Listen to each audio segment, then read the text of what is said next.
We generate an estimated 2.2 billion tons of trash every year. But do you know where it goes?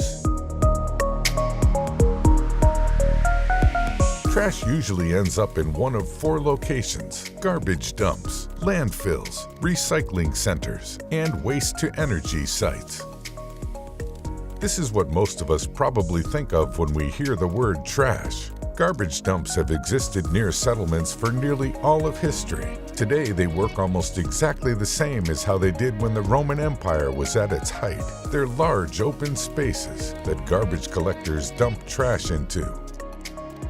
Landfills are similar, but there's a bit more to them than you'd think. After a patch of land is excavated, it's covered with a liner made up of a combination of clay or synthetic materials. Often landfills have a primary and secondary liner to prevent the liquids that naturally emerge from solid waste from contaminating the area's groundwater supply. The liners aren't perfect, so there is also a system to collect the leachate that does escape over time. Liquids aren't the only things that emerge from solid waste as they sit unattended. Solid waste in landfills will emit methane, which can be up to 84 times more potent as a greenhouse gas than carbon dioxide. Landfills contribute as much as 15% of global methane emissions. That's equivalent to the emissions from 21.6 million cars for an entire year. To remove the landfill gas, a series of pipes are embedded into the area. The gas collected is either vented, burned, or used as power.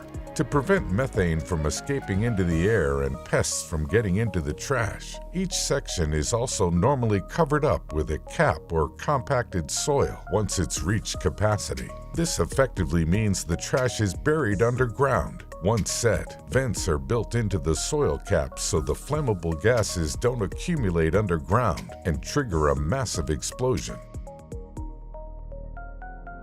Recyclable waste is sorted and sold to buyers with the help of machines and equipment that move anywhere from 30 to 900 tons of recycling a day. But the process isn't always like this. In some places, recyclables are pre-sorted at home. This reduces the contamination that could ruin entire batches of recycled material. While in others, people make a living gathering and selling recyclable materials themselves. Certain materials really need to be recycled, as it would otherwise take a lot of time for them to fully decompose. Without recycling, we'd have to dedicate even more space on our planet for dumps and landfills. And yet the percentage of recyclables that actually gets recycled is surprising. Common materials such as plastic, metal, glass, and paper are all recycled with varying levels of success. Plastic, for instance, is hard to recycle. About 91% of plastic doesn't get recycled and ends up in landfills, where it piles up and slowly breaks down into dangerous microplastics.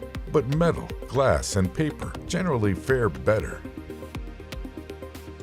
Waste-to-energy plants are another way to repurpose waste. They utilize the heat generated from burning waste to create steam, which is then used to generate electricity or heating. In Florida's Hillsborough County, this facility burns up to 1,800 tons of trash and turns it into 47 megawatts of energy every day. A portion of the energy is used to power thousands of residential homes. The facility has single-handedly cut landfill waste in the area by 90%, protecting a valuable natural resource, land.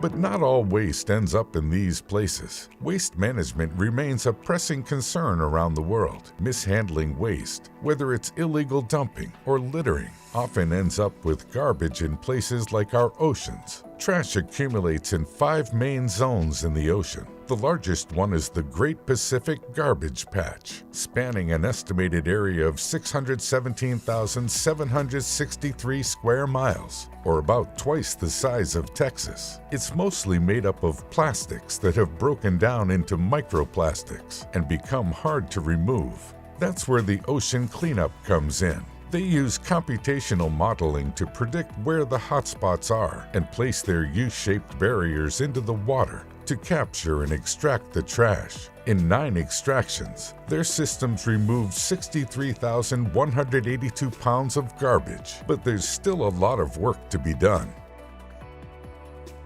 Do you have a better idea for what we can do with our trash? Let us know in the comments.